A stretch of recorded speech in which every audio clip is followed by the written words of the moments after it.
नारायणं नमस्कृत्यं नरं चैव नरोत्तमं देवीं सरस्वतीं चैव ततो जयमुदीरयेत्। जय श्री कृष्णा। राधे राधे।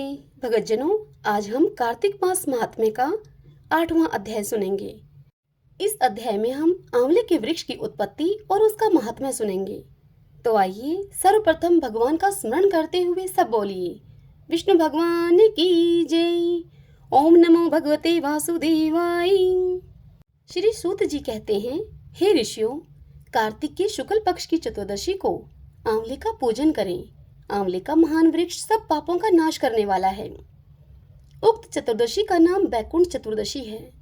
उस दिन आंवले की छाया में जाकर मनुष्य राधा जी के सहित देवेश्वर श्री हरि का पूजन करे। तदंतर आंवले की 108 प्रदक्षिणा करे।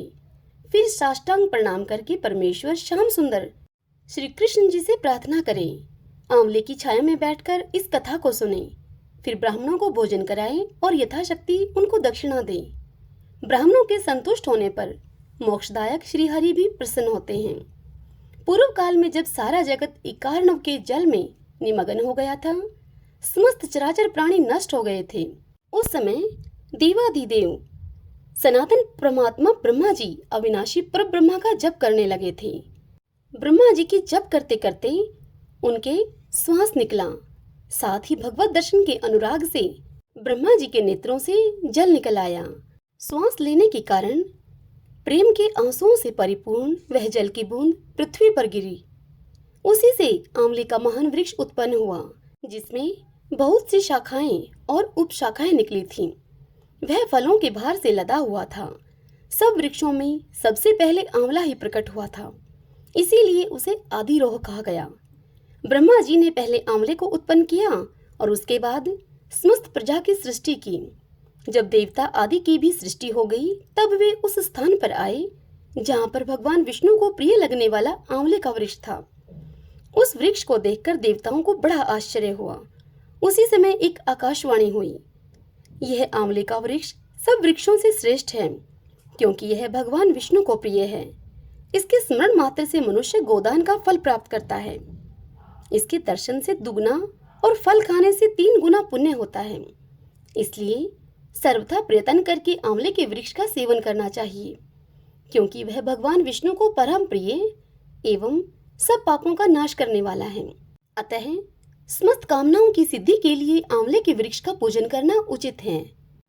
जो मनुष्य कार्तिक में आंवले के वन में भगवान श्री हरि की पूजा तथा आंवले की छाया में भोजन को करता है, उसके समस्त पाप नष्ट हो जाते हैं। आंवले की छाया में वह जो भी पुण्य कार्य करता है, वह कोटि गुना फल देता है।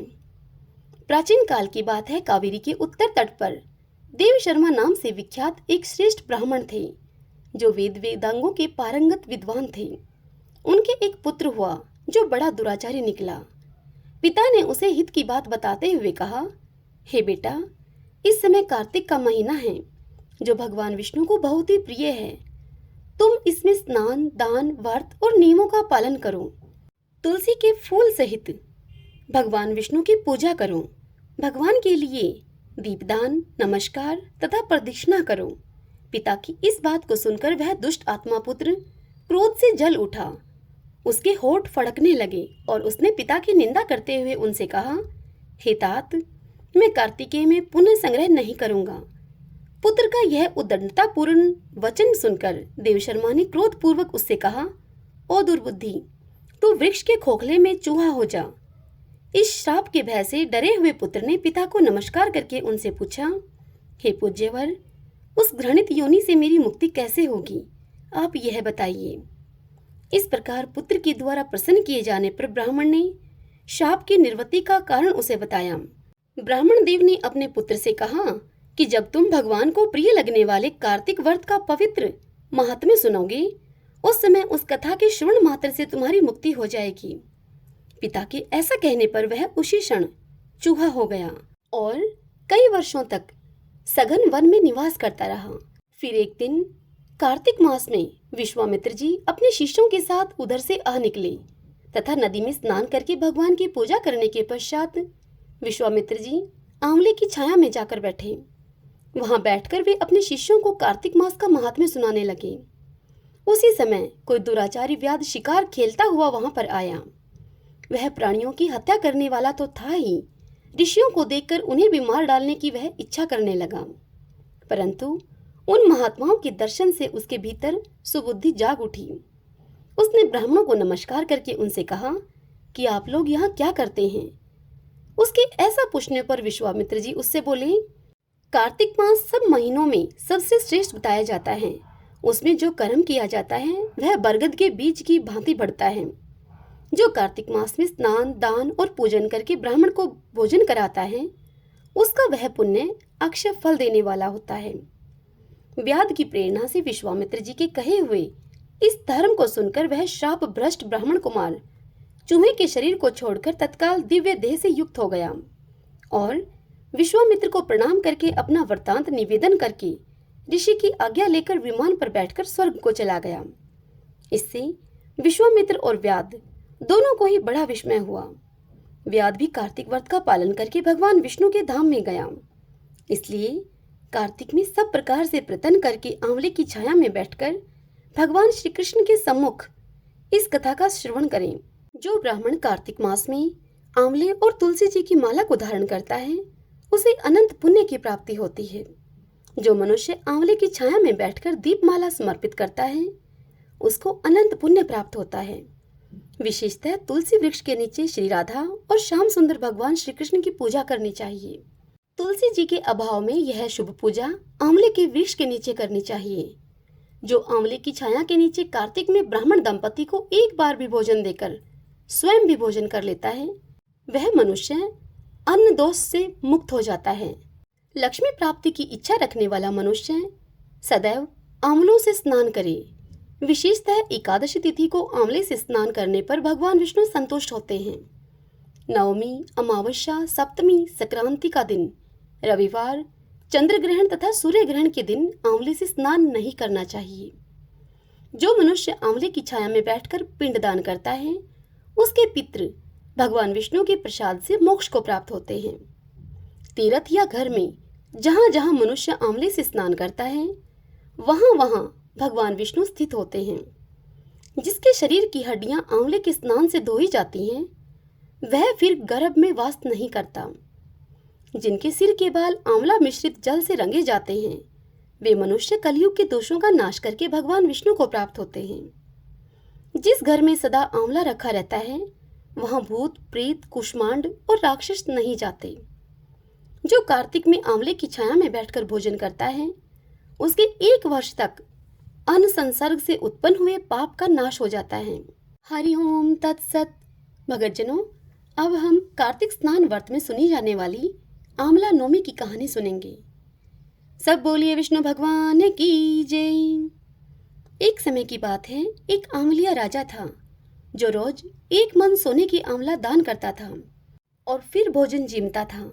एक दिन उसके बेटे बहुओं ने देखा और आपस में कहने लगे कि रोज अगर पिताजी इतने आंवलों का दान करेंगे तो हमारा समस्त धन समाप्त हो जाएगा, इसलिए इनके आंवले का दान करना बंद कर देना चाहिए।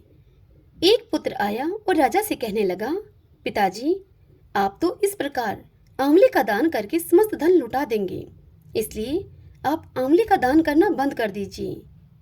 राजा रानी को पुत्र की इस बात को सुनकर बड़ी ठेस लगी और फिर राजा रानी उजाड़ में जाकर बैठ गए और वहां आंवलों का दान नहीं कर सकने के कारण उन्होंने भोजन आदि भी कुछ नहीं किया।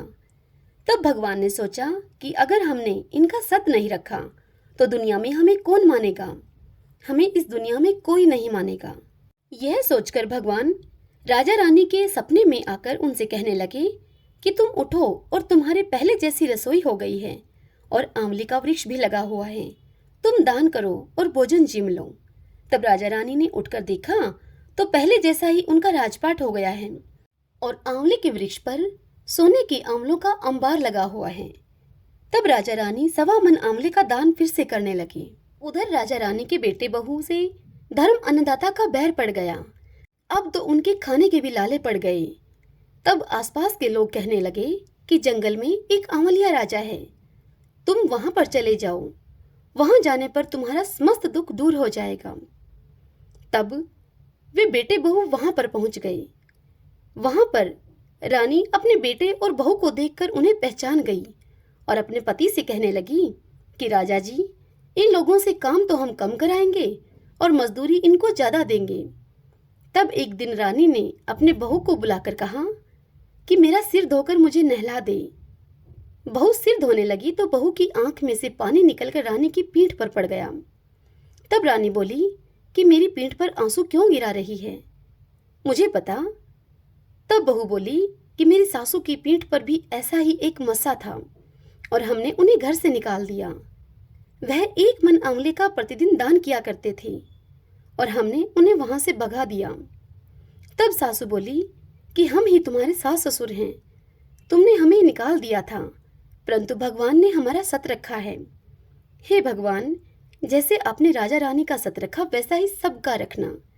इस कथा को कहते सुनते हुंकारे भरते सारे परिवार का सत रखना। गोविंदे गोविंदे हरे मुरारी, गोविंदे गोविंद मुकुंद कृष्ण, गोविंदे गोविंद रथांग पाणी, गोविंदे दामोदर माधवीति। ओम नमो भगवते वासुदेवाय।